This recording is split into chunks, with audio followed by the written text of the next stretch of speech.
आज के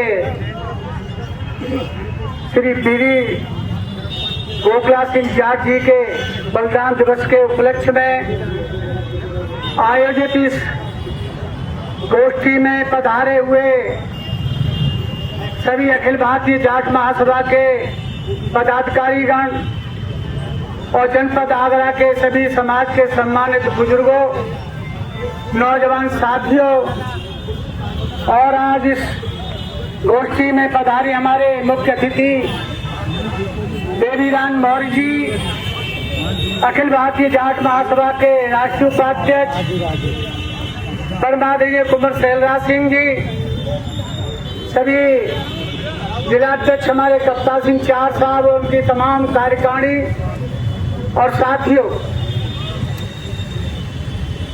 मुझे बड़ी प्रसन्नता और मेरा ये सौभाग्य है कि मैं उस धरती और उस मिट्टी से आता हूँ जहाँ वीर गोखला जाट जैसे महान क्रांतिकारी नेता मानो उनको, चाहे किसान मानो, उनका जन्म हुआ।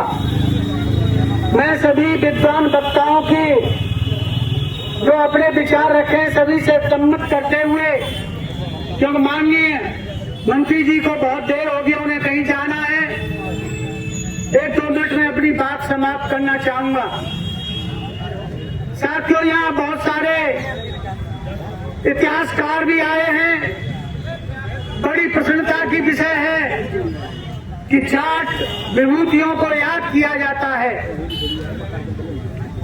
लेकिन बड़े दुर्भाग्य के साथ भी मुझे कहना पड़ता है, जिस तरीके से तमाम कौमों में राजा महाराजा हुए, उनका सम्मान इस देश के सभी नागरिक करते हैं, लेकिन जब किसी जाट राजा महाराजा या योद्धाओं का सम्मान करने की जरूरत होती है तो उनको सूक्ष्म रूप से उनकी जाति से जोड़ दिया जाता है।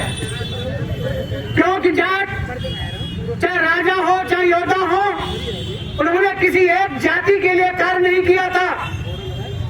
वीर गोखला तो हिंदुस्तान के नहीं बल्कि दुनिया के उन योद्धाओं में सर्वश्रेष्ठ है जिन्होंने बिना किसी संसाधन के इतनी बड़ी तानाशाह और इतने बड़े राजा के खिलाफ युद्ध लड़ा। शायद पूरी दुनिया में इस तरीके का युद्ध नहीं हुआ।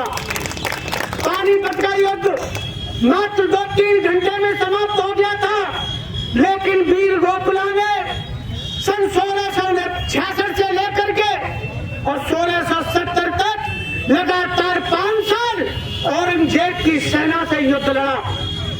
साथियों, सादाबाद का जो सूबेदार था, उसको आदेश हुआ कि वीर गोखला का अपना संगठन मजबूत होता जा रहा है और किसानों की ताकत बढ़ती जा रही है, उसे सम्मानित किया जाए। तो अब्दुल हनी नाम का सूबेदार जब अपनी फौज को लेकर गोखला से टकराया तो शायद आपको पता नहीं होगा कि 2 घंटे के अंदर अंदर अब्दुल हनी को समाप्त करने का काम उस वीर गोखला ने किया।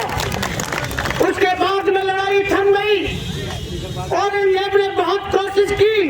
फिर आखिर में 1669 में जब हसन अली को उसने हजारों की संख्या में सेना लेकर के, तमाम तोप और बारूद लेकर के, तमाम घुड़सवार सेना लेकर के जब गोखला के सामने लड़ाई लड़ने के लिए भेजा, और मैं ये भी बात जरूर कहना चाहूंगा कि उस समय अकेला हसन अली नहीं था, बल्कि तमाम ऐसे हिंदू राजा भी शामिल थे जो वीर गोखला को लहराना चाहते थे।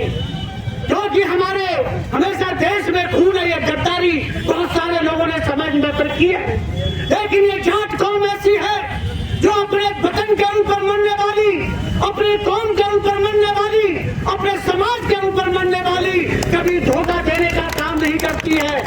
और इसीलिए हम कक्षा 2 या 3 में पढ़ते थे, हमारे इतिहास ने हमारे पंक्तियां लिखी है कि वो सत्य हमें जो ध्यान दे, कर्तव्य मार्ग पर डट जाए, जिस देश जाति में जन्म लिया बलिदान उसी पर हो जाए। अगर इन पंक्तियों को सही मानने में हमारे मन में साक्षात करता है तो बहुत सिर्फ जाट और जाट है। समय अभाव का है। मैं ये भी कहना चाहूंगा कि हमें शिवाजी महाराज से कोई ऐतराज नहीं है, वो भी हमारे ऐतिहासिक योद्धा रहे हैं, उनका सम्मान करते हैं। लेकिन शिवाजी की मूर्ति लाल किले के सामने लग सकती है, लेकिन जिस महाराजा सूरजमल ने इस किले पर राज किया तो उसके सामने मूर्ति क्यों नहीं लग सकती है। मैं यही मानना चाहता हूँ कि महाराजा सूरजमल की लाल किले के सामने मूर्ति स्थापित हो, ऐसी हमारे समाज की मांग है। बहुत बहुत धन्यवाद। राम राम का।